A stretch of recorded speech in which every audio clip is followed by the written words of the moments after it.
wana eza yangwana te clip yangwana ozani yangwana clip to eza non ça yangwana be yangwana clip monsieur ya pona yo siko clip fwani ukati mandefu ukati ba coin ale temi na coin mobo coupe poni po ya noir et blanc voilà beta Hollande hein Hollande wana clip ama meza bitumbe lele eza bitumbe arrêtez la musique arrêtez Katazoba Katazoba, la chronique Intello, on vous revient, messieurs, dames, chers Boalou de famille, tous les Boalos, Boaloudiens, Boaloudiennes, on vous revient et on vous dit mbote.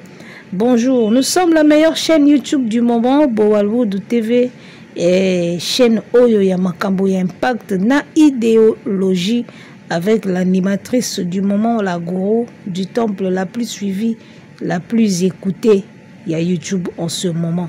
Avec sa chronique Intello Katazoba, on est toujours là. Nicolo Solandi Bisote Olandanani. Vérité Vandara Koto Mamutu ya makasi ya bien. Magamba Seo Evandara Nde Kotoyo. Donc tous à la zala.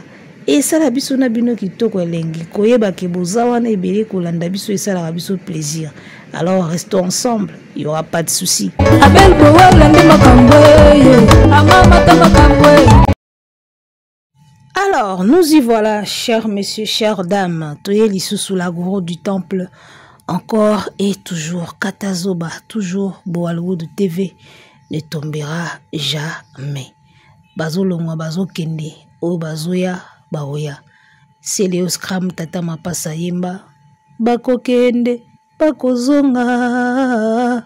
Biso kakana, Boalou de la chaîne bien. Bako kende, bako zonga. Biso tozana bisoka awa lokola tarmac, lokola aéroport, lokola libongo. Masu ekokenda yozonga biso ekuta bisoka awana. Biso tolo baka ke tozana bisoka awa na YouTube yaya. Ti mese YouTube yimoka okanga. Nde biso pe tokangi bisaka toki. Tant que mese YouTube ozala toujours ouvert, nous on sera toujours là. Malgré les hauts et les bas, on est habitué. On a connu des hauts, on a connu des bas et on est toujours là et on sera toujours là. La détermination et yangondezaka force na biso. On a connu les bas to bungati, to zalaka wana. Biso to zana biso ga awa. Ndenge nyoso maye o mema biso to okende. Ndenge nyoso mbonge ko kumbela biso to okende parce que YouTube eza maye bali. Mbonge betaka tanto na ngambo yo, tanto na ngambo kuna, mais bali zala na nka e bali e ka uka apeti. Donc voilà, merci à ceux qui continuent de nous faire confiance. Merci à la Boalwood Family parce que binonde na kontaka premièrement na bino avant bande ko mususu baya. Continuez de nous faire confiance, ba analyse ya kitoko oyo ko éclairer société Ivan Narande awa. Awa toza pona sentimenté, awa toza la te pona non. Awa nde makambo nde vandaka. D'accord? Donc si vous nous faites confiance, et ça la bino pe kitoko, et ça la pena biso kitoko ne lengi. O bako sepela ko kende. En tout cas, on a été ensemble avec vous. Merci d'être là. Et bon, babengani au revoir hein. Et ba o bazo kende au revoir na bino. Place boko kende. J'espère que beaucoup tapé kaka makambu kara et makambu zalaka partout. Olongwa okekuna okekuta peka likambu kuna. Donc voilà, o bazo kende bonne chance, ba abonné o bazo kende bonne chance, o bazo tikala. Tozana biso wana tozala zala et ça la biso kitoko ne lengi biso zana biso ka awa. Alors Amour illusoire, Ferregola vient de nous balancer le clip aujourd'hui à 10h, ça vient de sortir aujourd'hui, nous sommes le 8 hein? Le 8 mai 2025, il vient de balancer le clip à 10h, je viens de voir le clip, j'ai vu, j'ai revu encore plus d'une fois, d'accord? Clip et bimi Amour illusoire. Alors tout le monde qu'il fallait tant avoir qui le temps, avoir qui mbamona clip, faire avoir qui version audio, avoir qui lyrics pour le texte et puis qu'on boit la clip. Donc il a largué 3 vidéos en même temps sur internet. Donc c'est tout à fait normal qu'il va vu et qu'il n'engezo kendewana. Et voilà, moi je pense que quand une chanson reste belle avec ou moins de vues, bon ça fera quand même des vues, ce qui est sûr. Mais la chanson reste belle, elle est belle. Donc, obalinga ba vu, batanga ba vu. Obalinga nzembo, bayoka nzembo. C'est ça au fait. À chacun son truc. Alors, Déa ya fali pour pas Jino Liaki. Batuni clip ya le temps yango wana ka bosela yango na noir et blanc wana. Abi yango na ka clip. Ah basko beta ba Hollanda. Et c'est singa mabe. Comment directeur artistique à cause de la terre à terre à ce point. Ya. Joe na moninga na débat na plateau à Osuba. Aza trop terre à terre na ba propos naï. Non, c'est pas vrai. Je pouvais pas imaginer ça de lui, hein, d'un directeur artistique. Il y a F victime. Équipe à mon ndingwana au bazar reconnu na France. Bana ba document na ba papier na France. Directeur artistique so ya équipe en wana. Alors ba beta ba Hollanda. Mboka na biso. Parfois tu trouves les personnes qui sont là, qui ne devraient pas être là, mais qui sont là. Parfois tu trouves des gens qui sont pas là, mais qui nécessairement devraient être là. Tout ça na dona ya kucha eloko ni logo na place na ngote. Omona. Mufini ku ya nzungu amukie okuta ngona nzungu ma famille, mufini ku nzungu ma famille ba fini keli yango nzungu moko boye. C'est bizarre en fait. Tu as dona na mboka na biso. Ya kucha eloko ni logo na place na ngote. Tu as don ya confusion makasi. Eloko fallait zala me bachango kuna. O faut zala eza wana te. O il fallait pempe koma wana. Tu as don wana na mboka na biso. Remarquez ça partout. Na ba établissement ebele mboka na biso kendara bon. Mutu il faut za wana te yega mta za wana. Wa za wana te. Pa bongi wana ozala jamais wana. Tu as don wana makasi depuis na politique ti na culture. Tu as don wana makasi. Mais bon, que faire? Alors, trêve de bavardage, toko tasiko na vif du sujet. On va essayer d'analyser les clips, hein, le temps au ebima qui avant et puis na amour illusoire, amour ndoto. Avant toko tana clip une petite vidéo d'introduction au sala bientôt songi sa Déa Jino Liaki to kandinga zolo ba par rapport à clip après to yela esiko. Couleur ne tombera jamais. Sans plus tarder, Tolika. Clip. Yamwana. Clip yamwana. Oh Zani. Hein? Yamwana clip tu annonces. Yamwana be yamwana. Clip monsieur ya. Pona yo sko clip fwani. Ukati mandefu ukati ba coin le temi na coin mobo. Coupe. Poni pas noir et blanc. Voilà, on a beta Hollanda. Hein? Hollanda. On a clip. Voilà, chroniqueur a tout nié, clip on a bossali à l'état. Est-ce que on a des clips? Yoga soit réponse ni à terre. Au clip faut ça nini, au kati mandef, au kati ba coin coupé. Au clip faut ça ndeni, clip mobimba yangwana, ah parce que beta ba Hollanda. Beta ba Hollanda. Ba Hollanda nini? Nani yangwa Hollanda? Déjà clip y a noir et blanc fait ici à Salango déjà na vieux jaloux. Clip on est à noir et blanc. Clip en noir et blanc fait ici à Salango. Donc ce qui fait à ça il clip y a noir et blanc lelo. Azongi kana clip na ya kala ya vieux jaloux. Donc clip en noir et blanc fait ici à Salango tango déjà. Ozomona. So eloko ya zo ba ke beta ba Hollanda. Beta ba Hollanda. Ba Hollanda nini? Ba Hollanda qui noir et blanc. Alors moi je pense que le clip il y a le temps et ça clip proprement dit c'est ça juste un mini reportage. Bazuka ba vidéo na bango reportage il y a séance à studio. Nde ba filmer bango na studio ana ba filmer bango de ba vendre na studio ba so la ba loba ba monter ngo c'est le mini reportage il y a studio nde ba rendre ngo comme clip. To benga ngo peka clip parce que c'est ça l'image qui accompagne la chanson. Parce que le clip je pense qu'en réalité c'est ça sa définition, hein. L'image qui accompagne la chanson. Ozoka audio ya pambate au mona na image. Audio est accompagné na image ya to benga ngo clip. Donc to benga ngo ka clip. D'accord? To benga ngo clip parce que image est accompagné nzembo. Mais en gros ils ont le mini reportage moko boy. C'est-à-dire nga ezo rappeler nga ka bilo mo ya mbang. Et on a bino j'avais comme l'impression que le temps fallait saler le mo ya mbang pour boire que la ba warrior a calmer bon.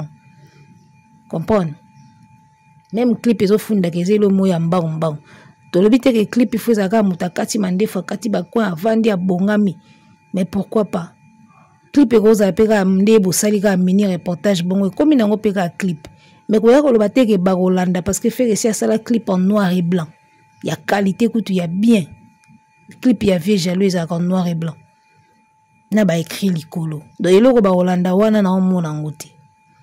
Alors on a remarqué que ba ta fali place tout ba ozela faire ba mona faire bimela ga mpandi mususu.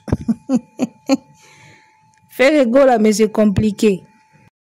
Alors, parlons maintenant du clip proprement dit Amour illusoire. Alors, le clip de vue, il est pas mal et joli, mais il est trop simple. Trop simple. Je ne m'y attendais pas. Je m'attendais à quelque chose de grand. C'est-à-dire, Nzembo, il a déjà makasi. Parce que Nzembo, il est à la hauteur. La chanson Amour illusoire, il est à la hauteur, il y a l'icolo. Alors, moi, j'ai pensé que le clip peut rejoindre auteur Yanzembo. En tout cas, je m'attendais à plus. Bon, moi, dans mon imagination, parce que clip fait bala na texte. Ils ont des mots différents. Clip na chanson na texte, ils ont différents. Ils ont des mots. Il faut bala naka. D'accord, scénario, il faut suivre. Il faut suivre parce que tango bande qu'on a biso ba malentendant, ba sourd, ba yokaate. Ils peuvent tout comprendre. Ce cas où tanga lyrics, il y a clip. À mon appel scénario, il y a clip. Il peut comprendre des choses comme ça. Pour bayo karaté. Bande qu'on a bisoana. N'a pas attendu ni basala pour apprécier banzembo. C'est compliqué. Nzamba sala mamba mukili ndenge. Ozomona. Donc parfois faut penser aussi na bande qu'on a biso ba malentendant. Bayo kanzembo te, basour, aotanga lyrics, azotala scénario à clip, ça peut lui apporter une certaine émotion.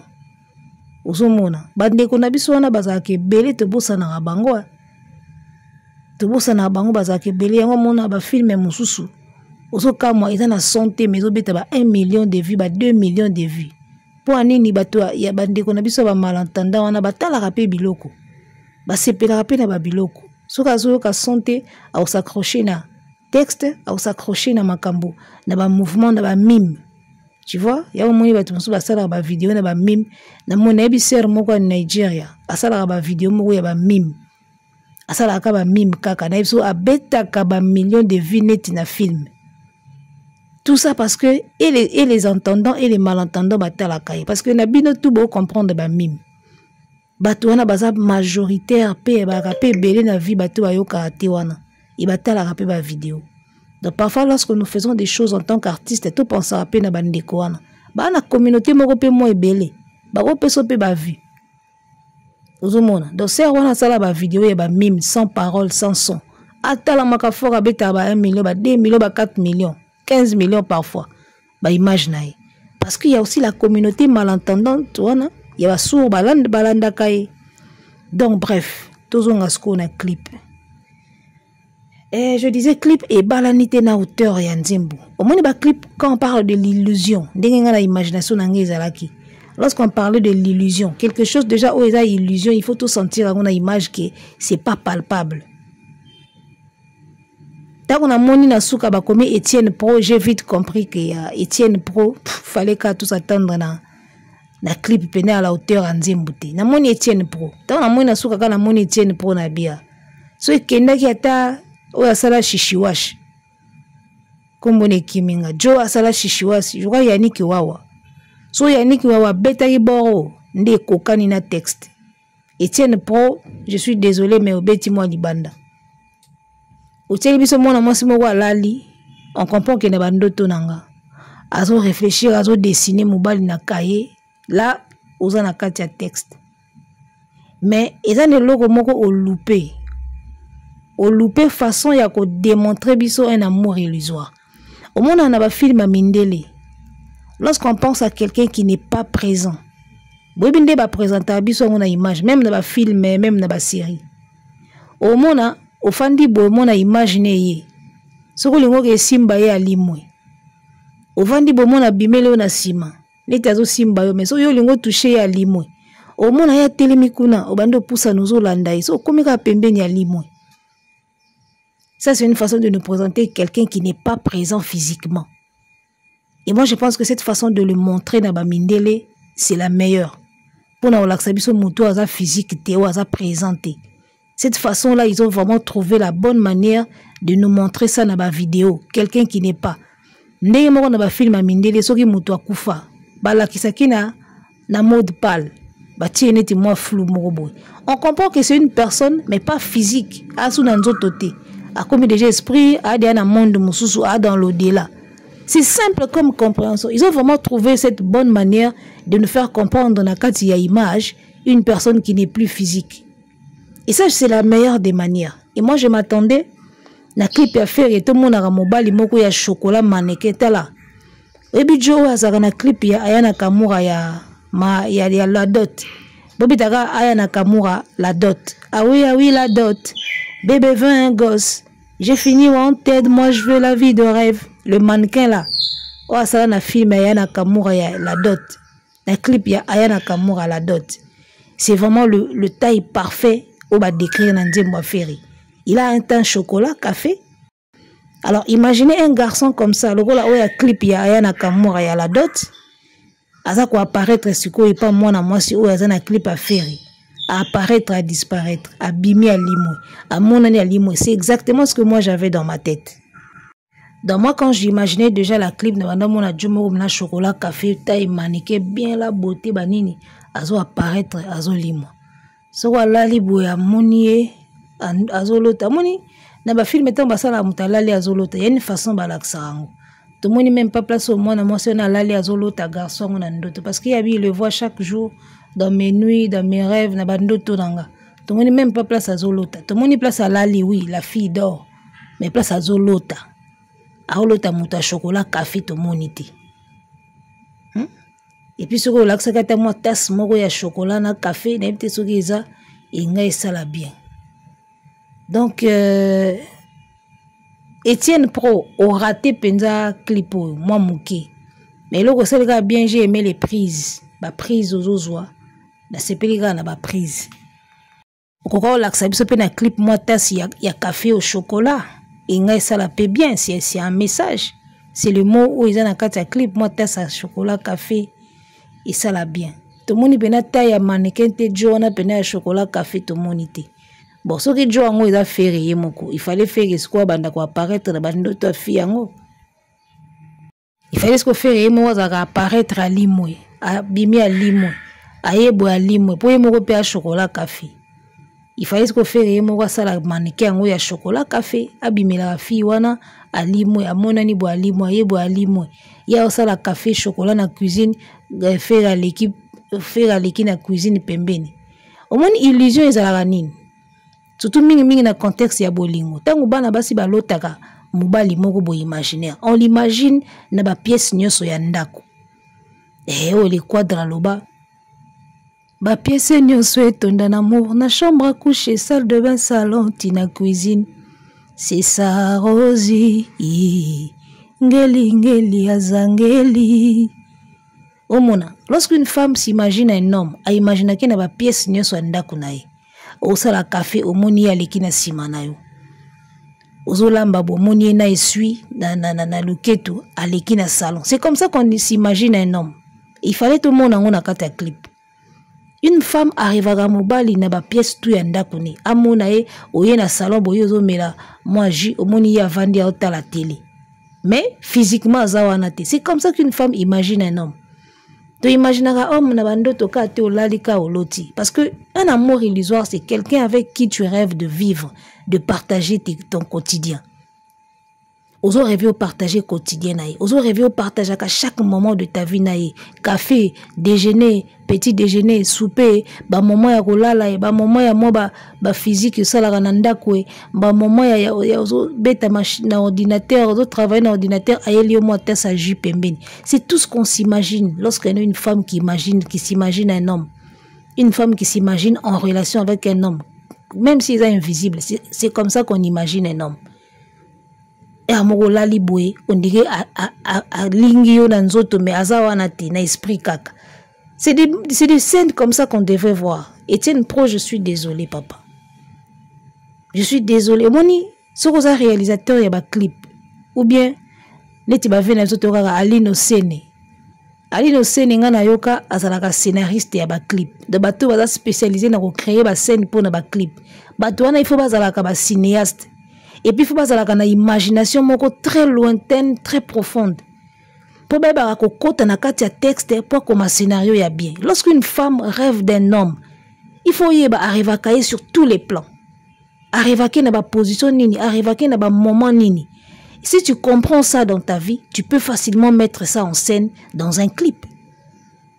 C'est seulement si tu comprends ça dans ta vraie vie. Ya moni ba cinéaste ba aventurier. Aventurier o ya biso ya kini te so moni muta aventurier se kaza zo ba kizengi te. Ba aventurier ça dit bato ba vivre ba aventure mingi na vie. Obi na vie lorsque tu as vécu beaucoup d'aventures, beaucoup d'histoires, ozana ebele à ko raconter. Ya mona ba cinéaste, il faut bazala ba aventurier, bato ba voyager mingi, ba vivre ba relation mingi na vie, ba vivre makambo ebele na vie. Quand tu raconteras ça dans un film ou même dans un clip, ozala beaucoup plus persuadé bato makasi parce que c'est des choses que tu as vécues. Il y a que les choses vécues, nde mutako ko comprendre pour transmettre en bato. So viva et l'autre et ça passe pour transmettre en bato. Yango zo mona biso en tant que ba futur cinéaste. Ba kade ba ya oloba yo zala ka nyoso, yo moko moyembi, yo moko humoriste, yo moko cinéaste. Ngana ka futur cinéaste les gars. Et quand la mine était beau mona ka na ba chaîne na ba film et banda oleka, vous serez ému. Un scénariste et un clip à sa cinéaste. Parce que le scénario, c'est le film. Alors, un cinéaste, c'est quelqu'un qui doit avoir une connaissance beaucoup large et makambo ebele na vie. Sur le plan spirituel, sur le plan physique, sur le plan sentimental, sur le plan familial, sur le plan politique. Il faut en avoir beaucoup de connaissances. Parce que clip ne se ba oye la yo, oye ba ndenge nini, o sa la scène nango, scénario nango. Je pense que le scénario est à côté. Sans blague, Etienne Pro, scénariste na yo soki za yo moko, luka bon, luka ape ba bon scénariste. Makamba onka to lo ba yango yo mboka na biso. To lingi te ko tia batu qu'il faut à la place qu'il faut. Oza na agence ya ba clip, osala ka ba clip. À part ba mannequin, luka un bon scénariste. Ba scénariste bango nde ba comprendre ka texte po ye ba comment ko rendre yango na kati ya film. Clip eza film ya mobimba liga. D'accord, clip ya film. Alors, quelqu'un qui ne sait pas comprendre quand est-ce qu'une femme rêve d'un homme, na ba dimension nini komaka, na ndenge nini zwaka, awoye ba ko tiango na film ete, ya moni to raté ba prise ebele.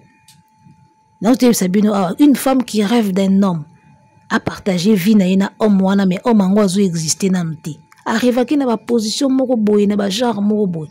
Et c'est ce qu'il fallait tout le monde na ba film. Ya mona ba clip ba mindele. Et bien, tu as vie belle parce que lorsque vous mariez, le scénario na clip ou ils ont loba boy. Moutako ba do ke lengi otala ka clip ka katala ngo pozo mona na kati ya clip on dirait film. On dirait clip wana ezo lobe la vie na ye. A vous accrocher na clip wana bandotala ka ndotala ka. Ozomona. Clip yana Kamura ou ya la dot na l'Axibino. Il y en a 110 millions. 110 millions de vues les gars. Il y a des clips où ils disent si la posati, au monde otala kaka, otala kaka, otala kaka. Il faut savoir mettre des choses comme ça dans les clips pour attirer un peu la vie à bateau. On ne peut pas s'attendre à beaucoup de vues dans les clips. So ça les on kambang bang likolo. Non. Clip est un investissement mobimba. Il a filmé mobimba. Faire rêver biso. Un clip peut te faire rêver. Otana la clip pour faire rêver anga. Obando bandelango. Biso comment bandela clip ka na makasi pour tout ça la concurrence na ba toi toke etala to bandela ka na makasi. Il y a des clips où ozo bandelango sans batinda yo parce que ça te parle tellement ça te parle tellement le clip te parle OK talango. Il y a des clips qui nous parlent, il y a des clips qui inspirent, qui nous font rêver. Un clip doit faire rêver. Donc tout ça avant de pour ça clip azo rêver. Total à film poigne, autant la film mozo ka bien. Parce que tout ce qui se passe là-bas, ils ont fait rêver. Et mais mon amour, monde moroboy. Bah clip peut faire rêver à biso. Et surtout que ça n'en pas 3-4 minutes. Les clips doivent faire rêver pour muta zonga wana tala kaka. Ça kana pour ça 110 millions de vues. Oh ayana Kamura Saïd na la dot. Il y a des gars. Donc Etienne Pro, je suis désolé, Luka un bon scénariste et clip. Au Betty Penda à côté, au Pessi Bisoté, dimension ya clip ou ekokai na nzembu na clip et kabon no wa mai na mafuta na kata mulangi moko. Bazi mulangi mafuta batie mai e kabona ga mabe sanga na ate. Donc kaboli clip na nzembu wa mai na mafuta na kata ya bouteille. Ibala niti sanga niti. or le sangisa clip na image clip na nzembo lokola sucre na miliki na kati ya thé elamba ma pene komi 1 au kabolelo te Etienne Pro il faut bongisa soki ezalaki Yannick Wawa nayebi ke alinga apesa biso mpenza nasepelaka na moto asala clip ya poisson d'avril namona yango elengi fort clip wana azongisaka ba image na nsima à l'envers soki ndenge image wana ezongaka à l'envers ozanti scénario mobimba ya clip batia yango sikoyo à l'envers donc pour comprendre sikoyo lisolo ndenge ebandaki il faut banda na suka ti oyo ana ebandeli namona yango elengi. Il a fait un truc, il a voulu peut-être s'amuser, mais kenda bien. Donc tu peux prendre du temps et ôter la clip à l'envers, car pour comprendre c'est n'angondenge bandi n'andenge comme la souka. Moi ça m'amuse.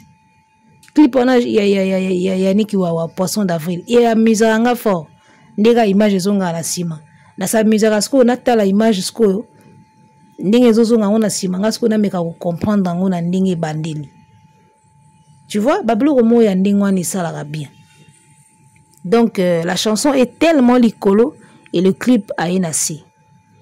Tant on a ça qui analyse Yanzembo, Amour illusoire, on a qui bien, attendons voir le clip. Ce qui clip peut causer à la hauteur Yanzembo. On a bon comme si na ebaki. Que Nzembo est quel licolo makasi. Il faut le clip si quoi suivre. Et puis, entre nous soit dit, on a quand même le roi fait ya kena monde à Céline Dion, a aucun dépend de bajar ba clip ya Céline Dion. Oui, bah, clip mon Céline Dion a ça là. Oh, coming back to me. Every day, you go way. Oh, coming back to me. A ça là, bah, j'ai un clip neto na oloba wana. On dit mutumoka zo quoi apparaître, zo disparaître. Et là, je m'attendais à un truc comme ça. Faire il fallait qu'il y ait un kati na suka. Ozu Céline na nzembo, zo Céline na clip. Muta obo mayo azate papa. Je m'attendais à un clip local Coming Back to Me à Céline Dion. Oh, mbali ana sala aneta zo disparaître. Mon abarido ezo kendebo ezo zonga. C'est beau. Clip à Céline Dion wana ya Coming Back to Me wana asala ngo na mbetu. Une grande partie les kana mbetu. Donc clip mobimbe go les kana pe bon pas mbetu kaka mais parce que lieu ya bandoto mingi ezalaka mbetu mingi tolota mingi kana mbetu. Et après, bandoto mususu comme la omoni vision. Vous avez un peu tout tenu tout tambola mais omoni mais mingi ndoto te bi rendez-vous ndoto ezara na mbetu. Donc voilà l'extrait du clip de Céline Dion. Aole la mobile ni azonga. Moi mobile azomona na ga na lili kaka.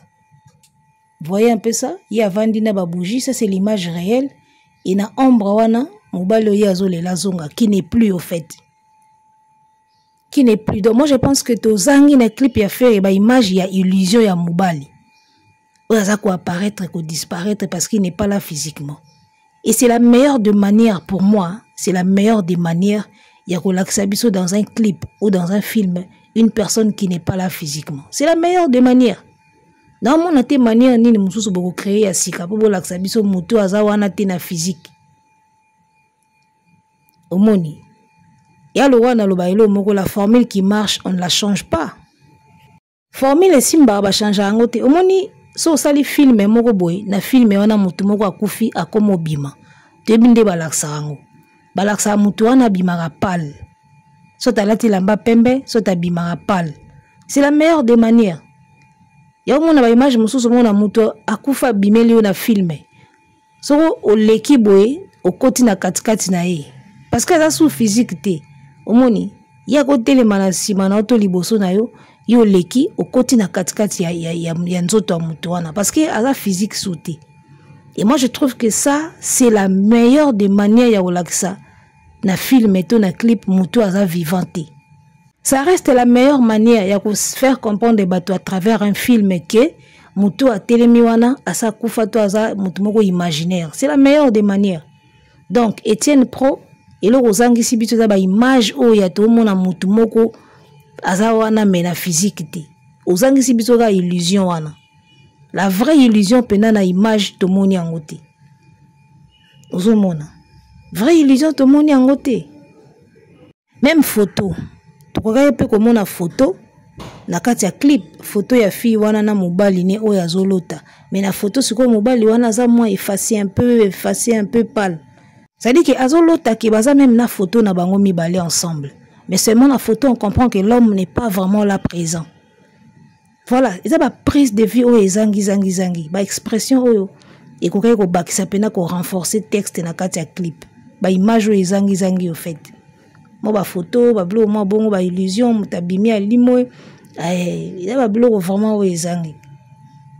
Comme je l'avais dit avant, quand une femme rêve d'un homme ou alingaka partager vie na ye arriva ke na ba forme belé na ba position belé na ba contexte belé photo na ye cuisine ensemble prendre bain ensemble dormir ensemble faire des courses rire ensemble bofandi bozo sekana mutu moko boye maza na ye wana te po mona limwe on rigole avec lui tout le monde te place mutazo rigoler ndinga ba rigolaka en amoureux. C'est-à-dire au faire vivre bisoté pena que moi si moko azo lota mobali moko azala proche na ye mais mobali yango azakaka flou pour azawana physiquement. Mais bon, ce qui est fait est fait. Etienne Pro espérons que prochainement au banda osala ba scénario ya bien ou Lucas scénariste ya ba clip ya bien parce que les clips c'est des films les gars. Clip et des films mobimba, faut vraiment kokota en contexte. Alors pour finir, tokende siko au côté ya yemoko l'artiste qui a été dans ce clip là. Yann elomo na sepela nango pa faire ba kokota une expression faciale ya nzembo oyemba. Ba clip mingi ya faire ya world. Remarquez bien akotaka pena na kati ya nzembo, akotaka na émotion, akotaka na expression faciale. C'est un bon acteur Ferry. Na ba clip Ferry c'est un bon acteur na ba clip à world akotaka. Contrairement na ba artiste mususu, bazalaka ndenge moko na ba clip tout. Fallait asali migrant des rêves. Otali texte na attitude ya mutu na clip fali de ba clip na zalaka likolo alingaka abina a bouger ala toujours na cadence à rumba a bouger aninganaka tu vois un morceau avandi mais fali non na mona te fali a koti pena na expression faciale le ba acteur a koti pena na film na kati ya clip a lati pena image ya nzembo oyemba azalaka likolo or faire so tali ce ko faire na ba clip au mona bina zo kota na kati ya jeu. Le jeu d'acteur, hein, et faire quoi côté un jeu d'acteur. Sauf même la clip il y a Movisson. Obi faire la cadence moi ça là américaine un clip wana mais somo. Je n'ai jamais vu ça chez Fali. Ozomona quand vous êtes na rumba na cadence nango ninganaka binaka boujaka c'est bon. Wana cadence à rumba mais si vous comme na world musique au clip en tout cas faut expresser solo là. Pour ce quand on a clip à Céline Dion, on a lobby à Coming Back to Me. Tu sens que Céline Dion a commis actrice ya cinéma balamoko. Alors jouer un rôle yanze baoyemba. Et faire à côté à la clip bongo. C'est un bon acteur à côté de clip urbain.